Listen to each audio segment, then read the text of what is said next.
Hey guys, let's get more news about Miami Heat, but first, don't forget to subscribe to the channel and leave a like. Bam Adebayo's positive take on playoff push will fire up Heat fans. As the Miami Heat deal with the stress at this point of the season, they are using those emotions as fuel to overcome the hurdles in front of them and turn around their season. With the Heat having the confidence to bounce back, Bam Adebayo speaks on continually having the mindset to keep fighting. Looking at the last two Miami losses, it has been a microcosm of the season as a whole, as both saw the team have 17-point leads early in the game, even 11-point leads in the fourth quarter, but would end up losing the contest. One would think that with gut punch after another, human nature would kick in for a moment as the self-double creeps in, but for Adebayo, his perspective is not that. I mean, we've seen years of teams going 11-30 in the first half of the season and in the second go 30-11, Adebayo said to Clutch Points. I've had it in my career where we've lost 7 straight. So when you put it from my perspective, is that we still got a chance to still keep fighting. The Heat's captain in Adebayo has been at the forefront in trying to get the team out from the gutter of these painful losses and turn that into victories for a hopeful playoff push.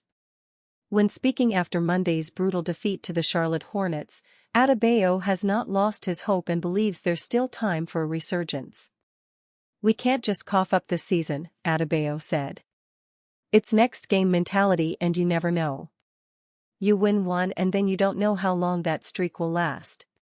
For us, it's not letting go of the rope. We've went through too much this season to let go of the rope now.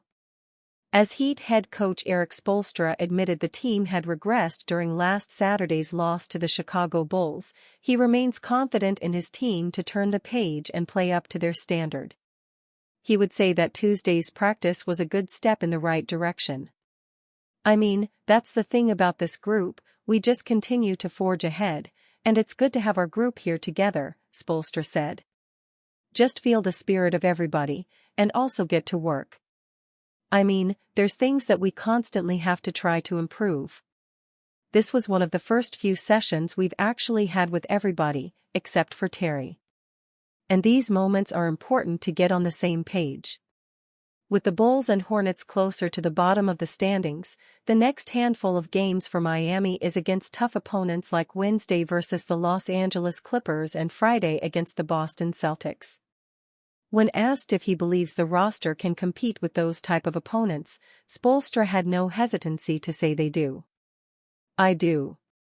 Yes, I do. Of course, I do, Spoelstra said when asked if he still believes the Heat's current roster can compete with quality teams. And our guys in the locker room feel the same way. We just have to stay together and use this as a growth opportunity to overcome something that sucks. We're going to figure this out. At any rate, Miami is 29-35, which puts them 9th in the Eastern Conference before Wednesday night against the Clippers, which continues the current homestand. Teague hits Heat's future with reality check. The Miami Heat have had a whirlwind of a season. After the Heat traded away Jimmy Butler and ended that saga, former NBA player Teague thinks a majority of the problems have to do with Pat Riley. The team's president was the main proponent that forced Butler out of Miami. Teague feels the same way. Even with what the Heat got back in the trade, the former All-Star wants to see the team do a complete teardown. It's time for the Heat to blow it up, Teague said on the Club 520 podcast. It's time for the whole organization to just start over. Let Pat Riley just go ahead and retire, man, somewhere. You're 88. Let's just start it over. Let Spoelstra run the team from the top to the bottom. Be the coach and the general manager.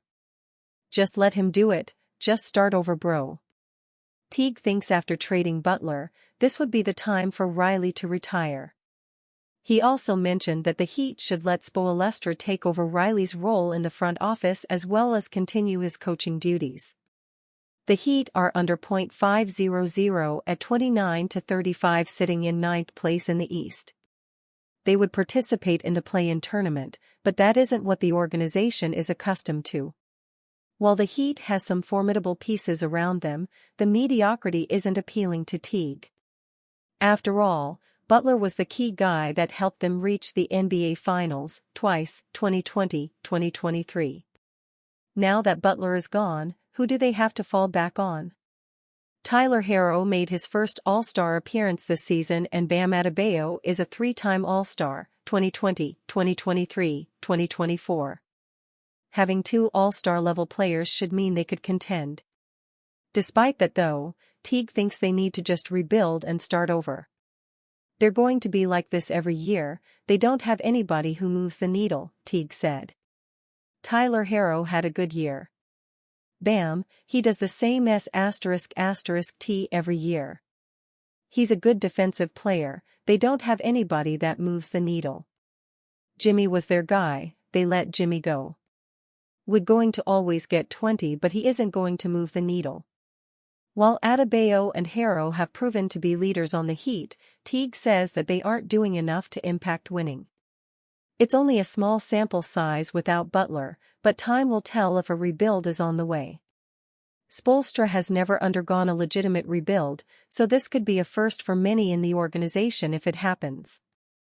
NBA trade rumors, Giannis Antetokounmpo to the Miami Heat? As new seasons come and go in the NBA, the Miami Heat are always in the thick of trade rumors. Is it the geographic location of being in sunny South Florida? Is it the winning culture of an organization that has championship pedigree? To some degree, it could be a combination of both. The Heat found themselves back in those rumors linked to yet another superstar. According to Bill Ryder, an NBA insider for CBS Sports, he labeled Miami as a preferred trade destination for Giannis Antetokounmpo. There's a rising sense of confidence that if things go badly in Milwaukee that Giannis could be available for trade, would really force his way out of Milwaukee in the next year. A third executive for an Eastern Conference team said they have heard Antetokounmpo's preferred trade destinations would be the Miami Heat or the Brooklyn Nets. The Milwaukee Bucks have come out to an underwhelming start this season, currently sporting a 5-9 record and sitting outside of the Eastern Conference play-in. Antetokounmpo has voiced his frustration on several different occasions to the media, which aligns with these rumors. Granted, the Bucks have been able to secure a couple of wins as of late, but things have spiraled for that team over the course of the past 2 seasons. They are coming off a first-round elimination this past spring, and have shown plenty of inconsistency since the arrival of Doc Rivers as the new head coach. However, the Bucks have slammed the recent rumors of an Antetokounmpo trade. Unless he formally requests out, a deal doesn't seem to be made anytime soon. But if Milwaukee's struggles continue to unfold, does a Heat trade make sense? Recent betting odds have given them the best odds to acquire the former MVP and Defensive Player of the Year. A trade that lands Antetokounmpo in South Beach would be the biggest acquisition since Jimmy Butler in 2019.